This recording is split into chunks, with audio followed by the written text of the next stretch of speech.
Y esta es una noticia de hoy, 6 de febrero de 2025. La Corte Constitucional de Colombia ha declarado la inconstitucionalidad del matrimonio de menores o del matrimonio infantil. La edad mínima entonces dice que es de 18 años y esta decisión busca entonces proteger los derechos de los menores y prevenir uniones tempranas que en muchos casos se han derivado en vulneración de los derechos. El contexto es así, miren, anteriormente el Código Civil colombiano permitía que menores de 18 años contrajeran matrimonio con el consentimiento de sus padres o representantes legales. Sin embargo, en la práctica, esto ha sido objeto de críticas, obviamente, debido a la implicación negativa que tiene sobre los derechos de menores y también derechos infantiles. En un fallo, entonces reciente, de ahorita, la Corte Constitucional declara inexequible los artículos 117 y 124 del Código Civil, que permitían el matrimonio de menores con autorización de sus padres y establecían que el reconocimiento legal de un menor requería el consentimiento de su representante legal o la aprobación judicial. La Corte entonces fundamenta esta decisión en la Convención sobre la Eliminación de todas las formas de discriminación contra la mujer y la Convención sobre los Derechos del Niño, que definen a los menores de 18 años como niños y prohíben su matrimonio. De acuerdo a la Corte Constitucional, las uniones tempranas perpetúan estereotipos de género y vulneran derechos fundamentales de la infancia.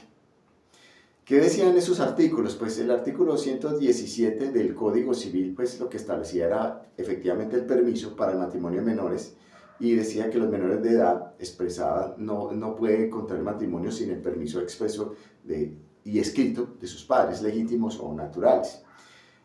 Y si alguno de ellos hubiera muerto o se hallara impedido para conceder ese permiso, entonces bastaría el consentimiento del otro. Y estando discordes prevalecería entonces, en todo caso, la voluntad del padre. Hasta tiene su corte esa norma del artículo civil, el artículo 117. Entonces hoy lo declaran inexequible ese artículo, que era el que permitía el matrimonio de menores. Así entonces esta decisión se alinea con los estándares internacionales y también es de la lógica natural. ¿Cómo van a permitir que niños que no saben dónde están parados, menores, se casen?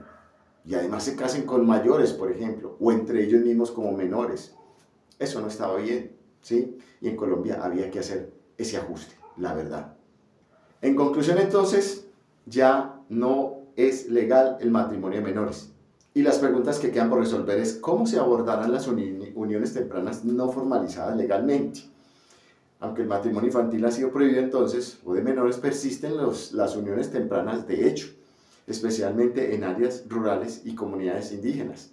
Y es crucial entonces definir allí estrategias para prevenir y abordar estas uniones informales que también vulneran los derechos de los menores. Y la segunda pregunta que habrá que resolver es qué medidas se implementarán para proteger a los menores que actualmente están casados o en uniones maritales tempranas. La ley ofrece entonces, ¿qué? La posibilidad de anular esos matrimonios existentes, pero es necesario establecer entonces protocolos claros para garantizar la protección y el bienestar de estos menores, de acuerdo a la declaratoria de inconstitucionalidad de la Corte Constitucional, prohibiendo el matrimonio de menores. Entonces, creo que como pasó con el tema de la interdicción hace varios años, cuando se declaró que nadie era incapaz absoluto, entonces en esa medida también vendrán fallos y los fallos que ya se hayan emitido reconociendo uniones de hecho de menores o matrimonios entre menores o con menores, creo que vendrán fallos donde se van a ir anulando estos y van a perder efectos. Lo mismo los que no se hayan decidido pero que estén en trámite. Todo esto tendrá ese tipo de aplicación, los estaremos viendo en el futuro en las decisiones judiciales que se vayan emitiendo y también falta por conocer entonces cómo se va a hacer efectiva esa nueva postura de la Corte Constitucional. Faltará entonces que se dé a conocer la sentencia completa y su contenido.